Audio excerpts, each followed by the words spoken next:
नमस्कार, विश्व मनु बुलेटिन में आपका स्वागत है। मैं श्री गोपाल नारसन। सबसे पहले मुख्य समाचारों पर एक नजर। 11 राज्यों की 56 विधानसभा सीटों और बिहार की एक लोकसभा सीट पर उपचुनाव की तारीखों का ऐलान।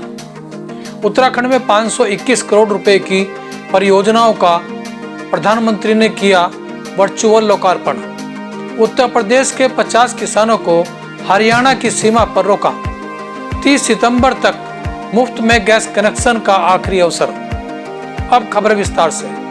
चुनाव आयोग ने 11 राज्यों की 56 विधानसभा सीटों और बिहार की एक लोकसभा सीट पर उपचुनाव की तारीखों का ऐलान किया है। मध्य प्रदेश और उत्तर प्रदेश में उपचुनाव को लेकर वोटिंग 3 नवंबर को होगी, जबकि बिहार की एक सीट और मणिपुर की 2 सीट विधानसभा पर उपचुनाव 7 नवंबर को होंगे। 10 नवंबर को परिणाम घोषित हो जाएंगे। प्रधानमंत्री नरेंद्र मोदी ने नमामि गंगे के अंतर्गत उत्तराखंड में 521 करोड़ रुपए की परियोजनाओं का वर्चुअल लोकार्पण किया। इन परियोजनाओं के शुरू होने से उत्तराखंड से अब प्रतिदिन 15.2 करोड़ लीटर दूषित पानी गंगा नदी में नहीं बहेगा। नए 3 कृषि कानून पर राष्ट्रपति के हस्ताक्षर होने के बाद भी उत्तर प्रदेश के 50 किसानों को हरियाणा की सीमा पर रोक दिया गया। ये किसान अपनी उपज लेकर सरकारी मंडी में बेचने के लिए हरियाणा के करनाल जा रहे थे, जबकि सरकार का दावा है कि किसानों को बिना किसी बाधा के अपनी मर्जी के बाजारों में पहुंचने और अपनी कीमत पर फसल बेचने की आज़ादी दी गई है।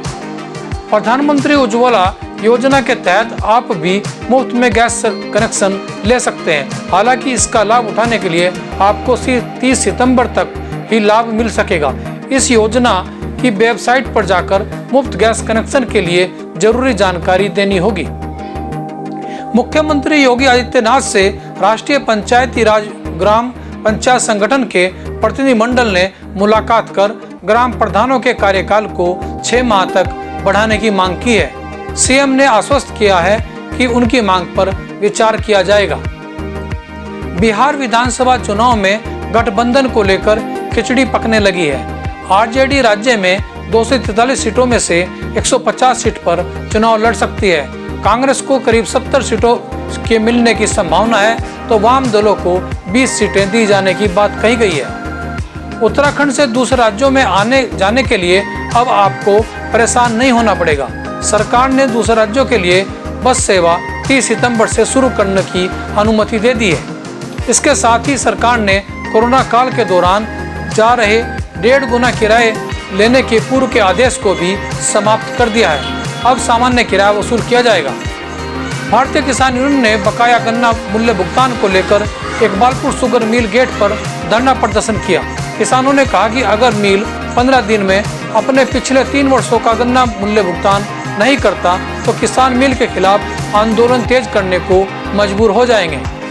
सहारनपुर के नागल क्षेत्र में सरकारी हैंडपंप पर नहाने गए युवक की करंट लगने से दुखद मृत्यु हो गई।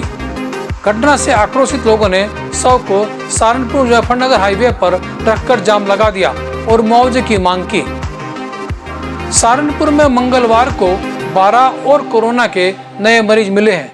जिले में कोरोना संक्रमितों की संख्या बढ़कर 6,889 हो गई है। जिले में कोरोना पॉजिटिव निजी अस्पतालों के अलावा सहारनपुर, देवबंद, सरसावा, नागल आदि क्षेत्रों के रहने वाले हैं।